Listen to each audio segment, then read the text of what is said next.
Très cher ami investisseur, c'est un réel plaisir de te retrouver dans cette nouvelle vidéo dans laquelle j'analyse les plus grandes villes et départements français pour donner ma lecture du self-stockage.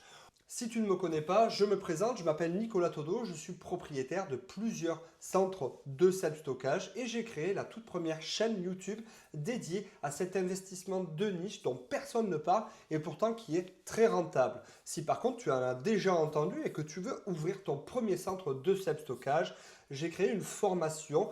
Alors pas tout seul, justement, je suis accompagné des meilleurs experts dans le domaine avec qui je travaille depuis de nombreuses années. On a décidé de se regrouper et de créer justement une formation unique en France qui regroupe tous les grands chapitres du self-stockage pour justement que tu puisses ouvrir ton centre de self-stockage dans les règles de l'art. Si tu veux en savoir plus et que tu veux passer à l'action, je te propose tout simplement de prendre rendez-vous avec moi lors d'un appel gratuit de 30 minutes. Le lien est dans la description, c'est un lien Calendly, donc n'hésite pas, c'est fait pour ça. En attendant, je te propose donc de démarrer tout de suite par la vidéo.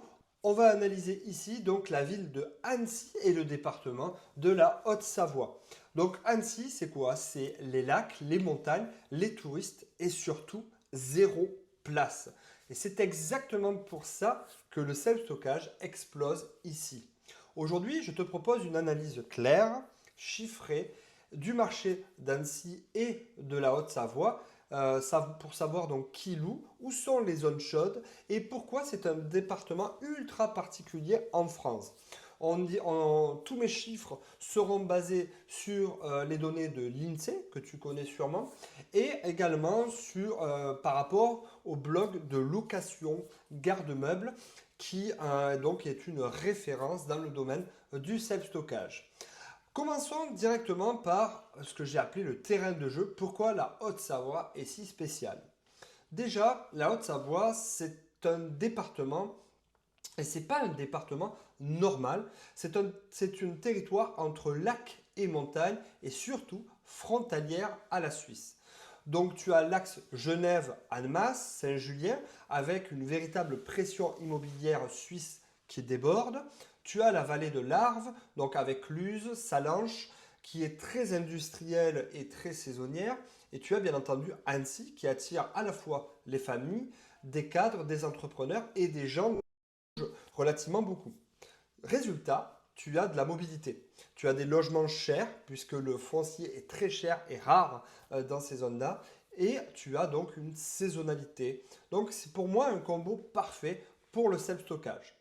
Alors pour cadrer justement le décor avec des chiffres solides, la Haute-Savoie c'est 849 000 habitants environ, Annecy c'est 131 000 habitants et côté agglomération, donc le Grand Annecy c'est 211 000 habitants. Au niveau de l'économie locale, pourquoi donc les pros louent beaucoup? Déjà, deuxième point souvent sous-estimé, c'est l'économie. La Haute-Savoie est un département très riche et très dynamique. Le PIB par habitant y est autour de 33 600 euros et c'est parmi les tout premiers du département français. Donc la croissance démographique récente est forte, environ plus de 1% par an de 2016 donc à 2022.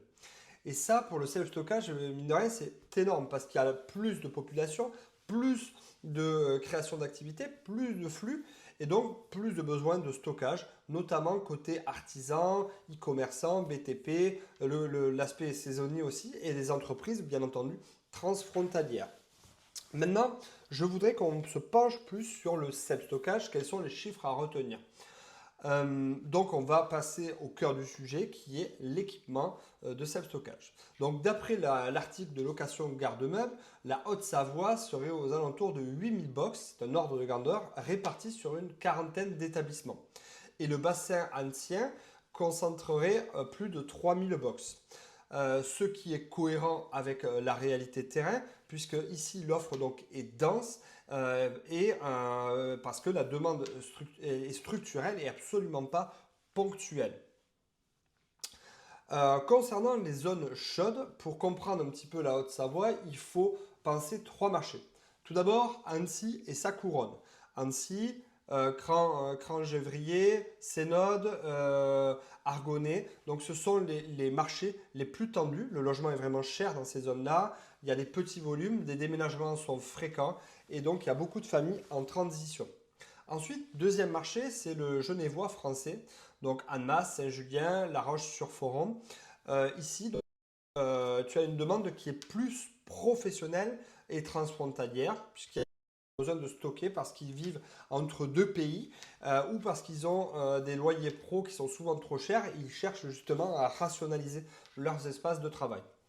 Et enfin, tu as le troisième marché, c'est la vallée de l'Arve, plus toutes les stations, donc Cluse, Salange, et tout ce qui tourne autour des stations, donc qui vont avoir des besoins de stockage de matériel de sport, tout ce qui va toucher à la saisonnalité, que ce soit les restaurants, les logements secondaires, toutes les professionnels autour du tourisme.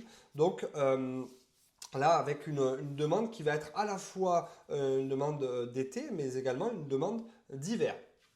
Alors, qui sont les cibles du self-stockage dans cette zone-là? Tu vas retrouver donc pour moi, trois types de cibles. Les particuliers qui vont avoir des besoins de déménagement, qui vont vivre des séparations ou l'arrivée d'un bébé avec des logements de petite taille. Voilà, il faut chercher à optimiser nos espaces de vie.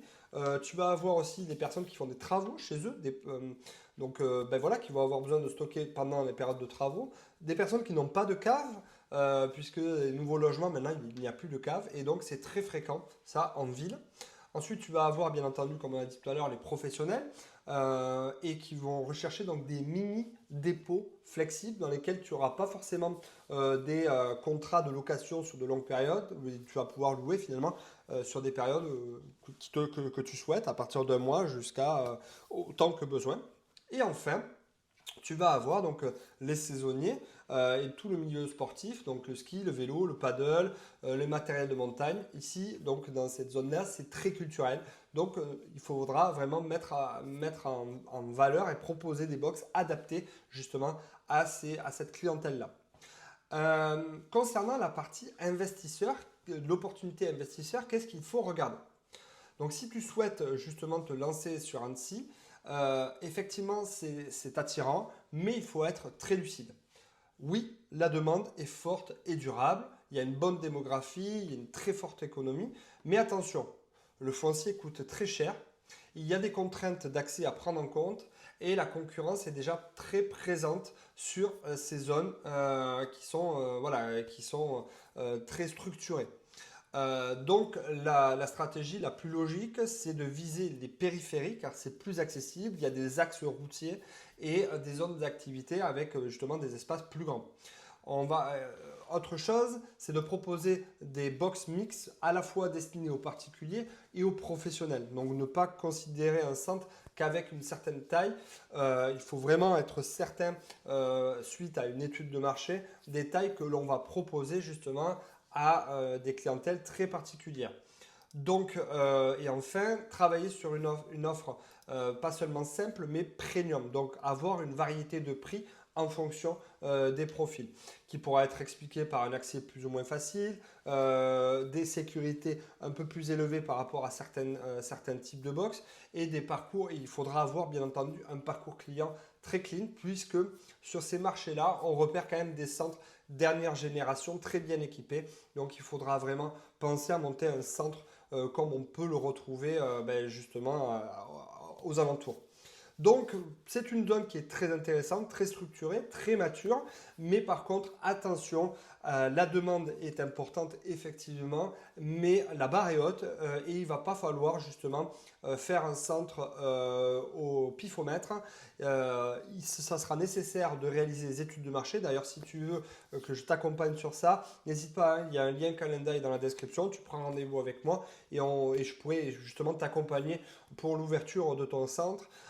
Sur le plan d'aménagement, comme on a dit tout à l'heure, là c'est pareil, il faudra vraiment être réfléchi, structuré et ciblé.